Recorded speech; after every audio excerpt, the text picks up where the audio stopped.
You know, every single thing you own, from the phone in your hand to the shirt on your back, it has a secret story. A story about where it came from, how it was made, and where it's going to go when you're done with it. So today, we're going to unpack the science of reading those stories. And it all starts with a choice you've probably made 100 times. Okay, so it all kicks off with a simple choice. One you've probably faced a dozen times, maybe at the grocery store. A choice that feels like it should have a really easy, obvious answer for anyone trying to do the right thing for the planet.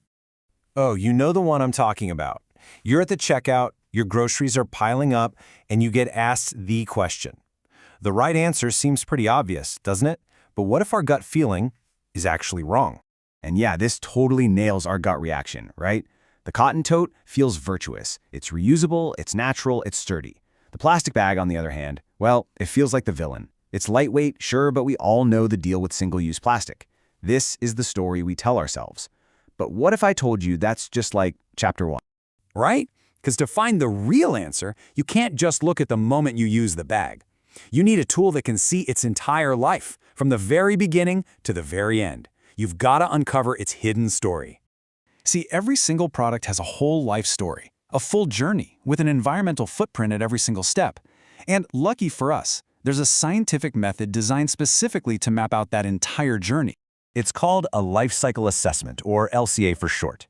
Think of it like a full-blown environmental audit for a product. The official standard defines it as a technique to evaluate all the inputs, all the outputs, and all the potential impacts across a product's entire life. And this is the key idea right here. We're not just looking at the factory or just looking at the landfill. An LCA looks at everything. That's why you often hear it called a cradle-to-grave analysis, because it starts where the raw materials are born and it ends where the product goes to die. So, what does that journey actually look like? Well, it usually follows these 5 stages. For our cotton bag, we're talking about the water and pesticides to grow the cotton, the energy to weave it into a bag, the fuel to ship it to the store, you using it every week, and then what happens when it finally wears out. Every single step has an impact. So how do scientists actually analyze those 5 life stages we just saw?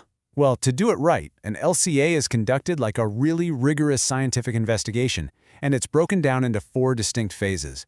Let's take a look at how they gather the evidence. Honestly, the best way to think about it is like a detective story. First, you define the case. That's your goal and scope. Then, you gather all the forensic evidence. That's the inventory. Next, you figure out what all that evidence actually means, the impact assessment. And finally, you present your findings to the jury. And that's the interpretation.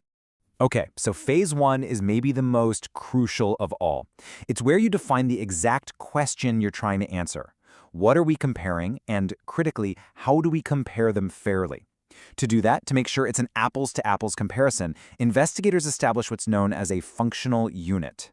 And this is so important. We're not just comparing one cotton bag to one plastic bag. That's not a fair fight at all. The functional unit forces us to compare what it takes to do the same job. In this case, carry a year's worth of groceries. So suddenly, one cotton tote might be up against, say, hundreds of plastic bags to see which whole system has a lower impact.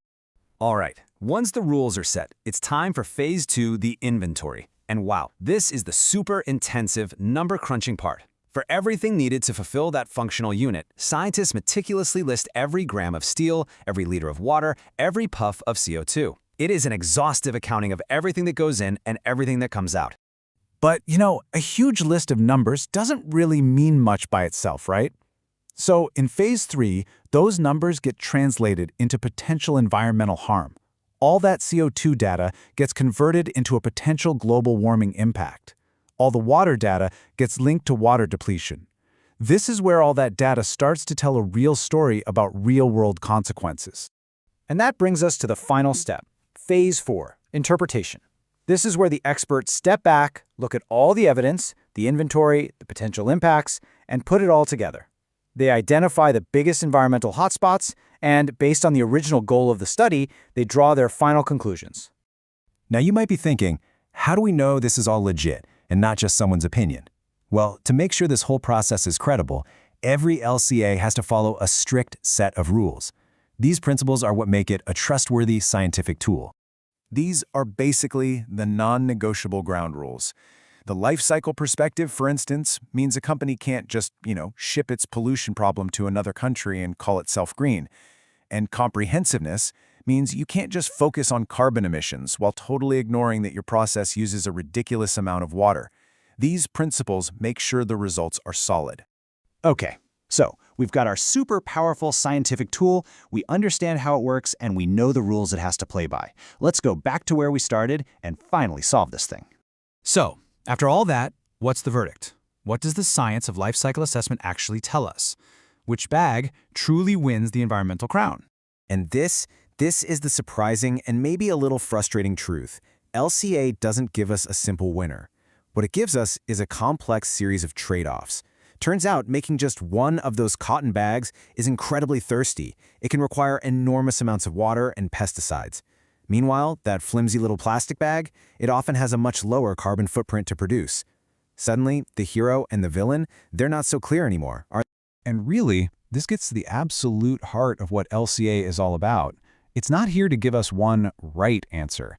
It's here to give us the data to make an informed one. It shows us the pros and cons.